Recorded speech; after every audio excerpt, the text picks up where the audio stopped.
जरा सोचिए, एक सुबह जब आंख खुले और टीवी पर खबर आए कि देश के पास सिर्फ 15 दिन का पैसा बचा है। बैंक बंद होने वाले हैं, पेट्रोल पंप सूख जाएंगे, फैक्ट्रियां बंद हो जाएंगी। ये किसी फिल्म की कहानी नहीं थी, ये हकीकत थी 1991 की, हमारे भारत की। देश के पास थे सिर्फ 15 दिन और फिर एक रात में सब कुछ बदल गया। तो चलिए चलते हैं उस 15 दिन की कहानी में।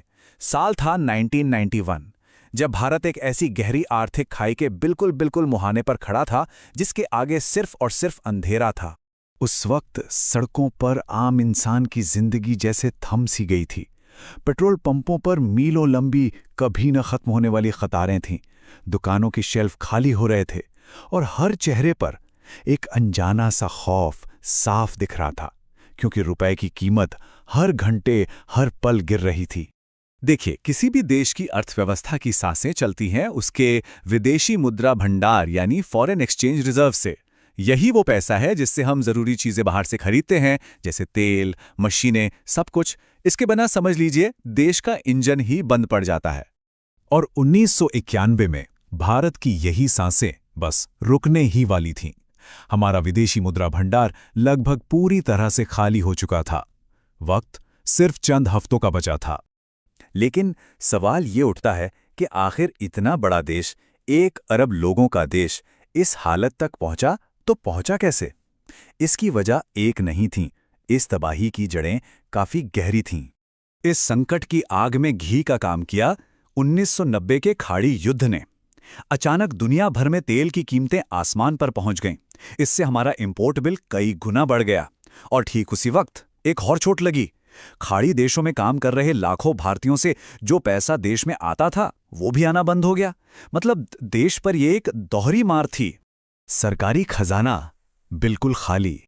पूरी दुनिया की नजरों में भारत अब डिफॉल्ट करने वाला था। सीधे शब्दों में कहें तो दिवालिया होने की कगार पर था। और शर्मिंदगी से बचने के लिए अब एक ऐसा कदम उठाना पड़ने वाला था जो देश के आत्मसम्मान पर एक बहुत गहरा घाव छोड़ने वाला था। 67 टन्स, 67 टन्स। ये सिर्फ एक नंबर नहीं है, ये उस सोने का वजन था जो इस देश की अमानत थी, हम सबका सोना। देश को दिवालिया होने से बचाने की कीमत थी अपना ही सोना गिरवी रखना। जी हां, भारत का 67 टन सोना हवाई जहाजों में लादकर अंतर्राष्ट्रीय मुद्रा कोष यानी IMF के पास भेज दिया गया, सिर्फ एक छोटे से आपातकालीन कर्ज के बदले में। और अब कहानी आती है उस फैसले की रात पर। ये एक आधी रात का जुआ था जिस पर एक दो नहीं पूरे 1 अरब लोगों का भविष्य दांव पर लगा हुआ था। इस ऐतिहासिक फैसले के पीछे थे 2 मुख्य किरदार, उस वक्त के प्रधानमंत्री PV नरसिम्हा राव और उनके वित्त मंत्री डॉक्टर मनमोहन सिंह। उस रात प्रधानमंत्री के दफ्तर के एक बंद कमरे में हवा में तनाव इतना था कि उसे काटा जा सकता था। उनके कंधों पर देश को या तो बचाने का बोझ था या फिर हमेशा के लिए डुबा देने का। फैसला अभी होना था, इसी वक्त। जैसा कि डॉक्टर मनमोहन सिंह ने बाद में कहा भी, हताश समय में हताश उपायों की जरूरत होती है। और वो हताश उपाय था भारत की बंद आर्थिक व्यवस्था के दरवाजे हमेशा के लिए पूरी दुनिया के लिए खोल देना। और बस उस एक फैसले ने उस घनी अंधेरी रात को एक नई सुबह में बदल दिया। एक ऐसी सुबह जिसने हिंदुस्तान की तकदीर हमेशा के लिए लिख दी। ये बदलाव कितना बड़ा था, इसका अंदाजा इस बात से लगाइए, जहां पहले लाइसेंस राज था उसका अंत हुआ और एक खुली अर्थव्यवस्था की शुरुआत हुई। जहां पहले बाजार बंद थे वहां विदेशी निवेश का स्वागत किया गया और सरकारी कंट्रोल की जगह प्राइवेट सेक्टर को आगे बढ़ने का, देश को आगे बढ़ाने का मौका मिला। और नतीजे फौरन दिखने लगे। दुनिया भर की बड़ी बड़ी कंपनियों ने भारत में कदम रखा। शेयर बाजार में जैसे एक नया जोश, एक नई जान आ गई। देश भर में नए कारखाने खुलने लगे और सबसे जरूरी बात, लोगों के लिए उम्मीद और नई नौकरियां दोनों लौट आईं। स्क्रीन पर ये जो चार्ट दिख रहा है, ये उस रात लिए गए फैसले की सबसे बड़ी गवाही है। 1991 से लेकर आज तक भारतीय अर्थव्यवस्था ने जो जबरदस्त उड़ान भरी है, वो उसी एक ऐतिहासिक कदम का नतीजा है। तो 1991 की इस पूरी कहानी से हमें क्या सीख मिलती है?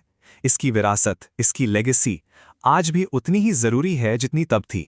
1991 में इंडिया ने जो सीखा वो आज भी उतना ही जरूरी है। जब देश के पास सच में कुछ नहीं बचा था, तब एक इंसान के एक दृढ़ फैसले ने पूरे देश का नक्शा बदल दिया। डॉक्टर मनमोहन सिंह ने साबित कर दिया कि हिम्मत से लिया गया एक सही फैसला बिल्कुल सही वक्त पर पूरी दुनिया बदल सकता है। अब मेरा आपसे एक सवाल है, क्या आपको लगता है आज भी इंडिया ऐसी क्राइसिस में आ सकता है, या हम अब पूरी तरह सेफ हैं? और एक और सवाल, अगर आप उस वक्त इंडिया में होते तो क्या आप अपना सोना देश के लिए देने को तैयार होते? दोनों सवालों पर सोचिएगा जरूर।